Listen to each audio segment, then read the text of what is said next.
That's a long question. That's a good question. So I always say it's complete wellness for now, because it's never going to be complete. You know, it's a term that I've created. Well, a term. It's words that, you know, I don't own the words. You can't own those words. It's a term that I've created. I'm sure everybody, like other people, use that word as well. Of just getting people, I guess, just getting people to understand. For me as a conservation biologist, I look at everything from an ecosystem perspective. For me as a conservation biologist, my passion is to heal the earth. And I can't heal the earth if I don't educate and excite and teach people about healing themselves and healing their own animals, their animals that they live with. And my passion and my resonance is with dogs, is with canines. I love all animals, but I have the sensation I get with my hands of being able to communicate, to interact, to connect with a canine is huge. And with that has allowed me to connect with all of life, to connect with the plant people through plant spirit healing, to connect with the stone people through crystals. I mean, I'm not qualified in crystal energy healing, but I certainly have spent a lot of time learning about them and studying them and kind of all of the elements. And in that sense, it's almost, I have a bit of a motto which is a happy and healthy dog starts with a happy and healthy earth. So the whole point is that we, in order to heal earth, we have to raise the vibration of ourselves. We have to raise the vibration of the animals that we live with. So complete wellness basically looks at our dogs as ecosystems and how we strive for ecosystem stability. But it's no good striving for that through all of the teaching and the knowledge and the work that we're doing to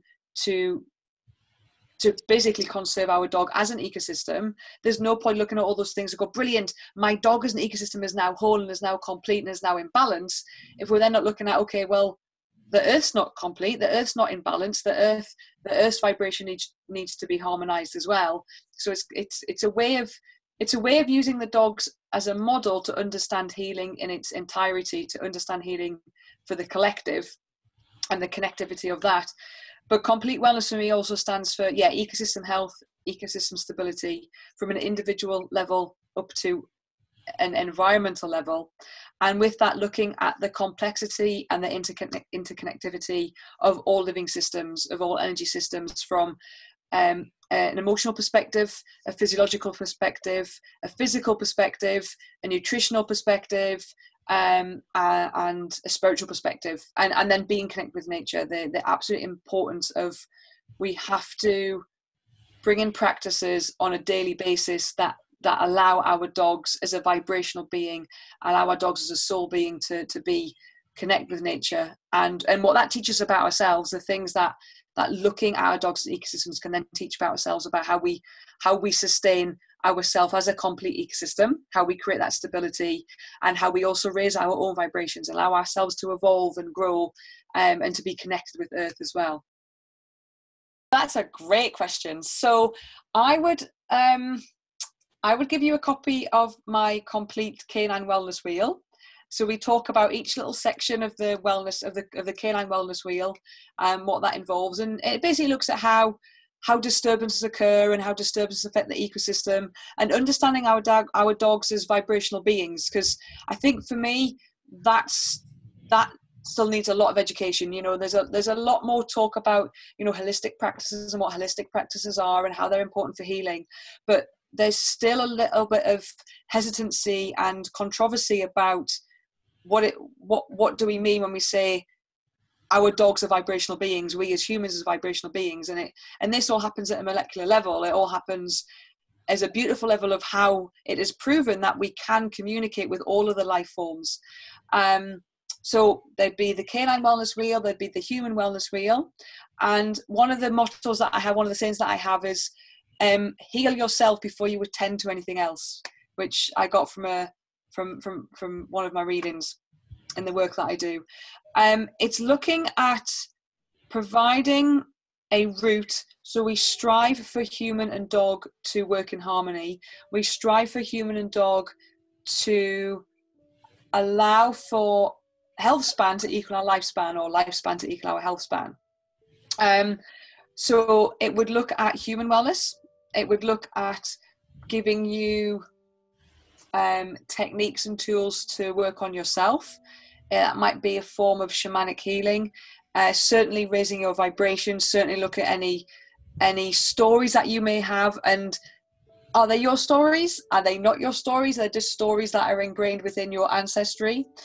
Stories that kind of hold you back, stories that feed the ego of safety, of fear.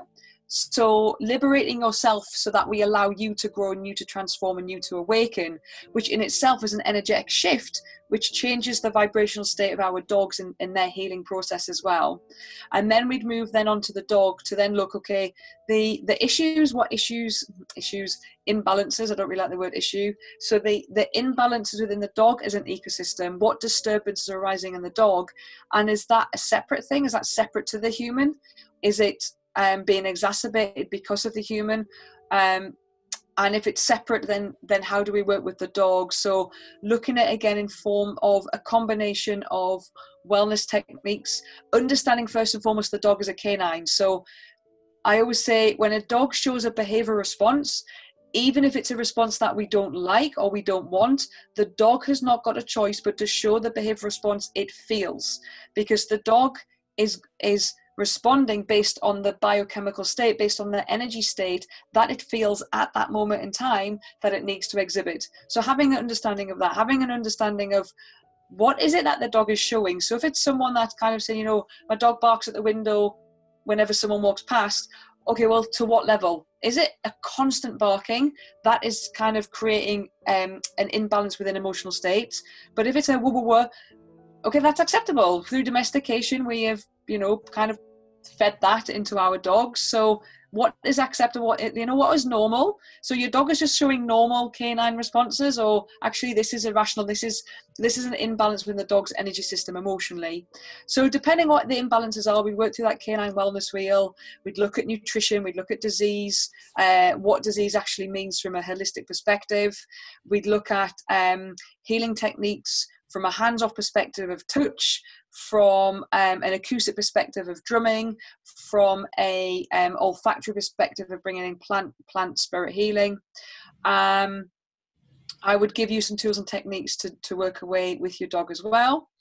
And hopefully giving you guidance, understanding, and the expectations that the reality of, depending on the dog's imbalances, and how those imbalances arose, then the expectation that we can have for this dog. I never want to set a dog up to fail. I never want a dog to know it's wrong. I always want a dog to live in harmony with ourselves and to coexist with us in the form of a partnership, but also to live in harmony with its environment as best as we can. And when it can't live in harmony with its environment for whatever reason, how best we provide an area of safety, an area of support, so we are feeding an energy system that is one of balance and a one of safety. We're not fueling an energy system that is one of chaos and erratic energy. A day. It's always a day, always at least. Great question. Wow. So much.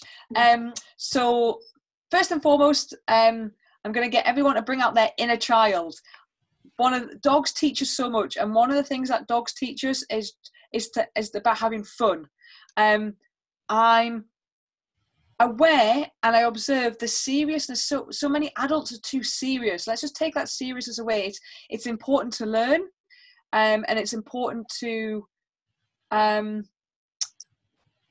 give your knowledge and to get people, I hope actually to transform people in understanding and seeing their dog as a vibrational being. So really getting people to understand, there's a lot to talk about, like how to teach recall, how to have a happy dog, how to raise a dog.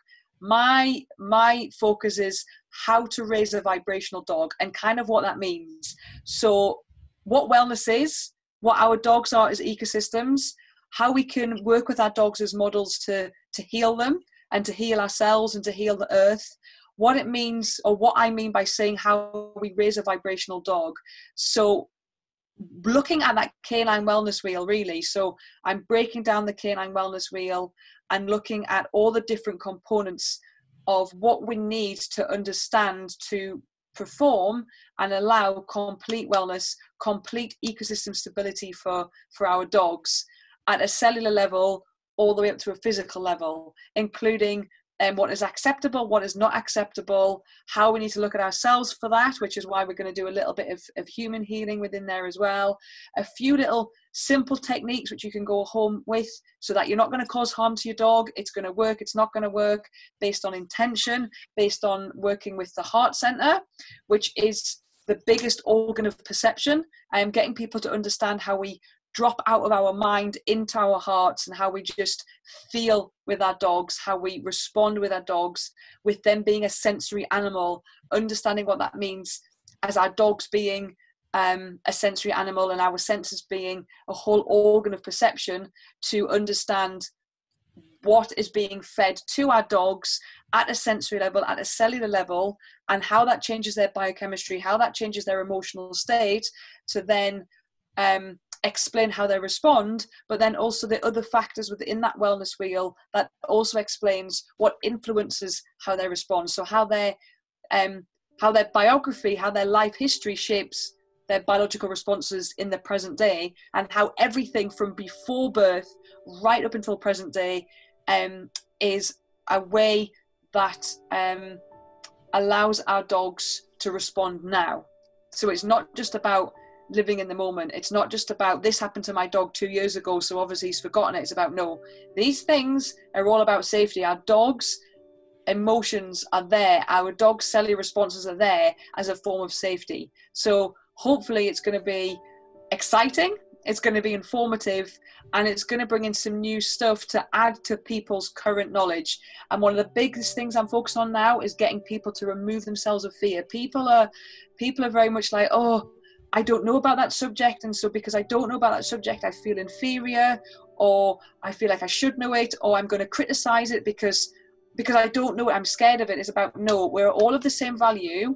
I don't have all the answers. None of us has all the answers. This is about some bringing in techniques and materials and subjects that you are going to know, and hopefully I can expand on, but expanding on that anyway, and really people going home and seeing their dog and seeing themselves with a whole new perspective, with a whole new way of going, yes, I have a dog, I love my dog, I coexist with my dog, but by doing that, I am actually changing the way we heal Earth. That's my mission, that's my goal.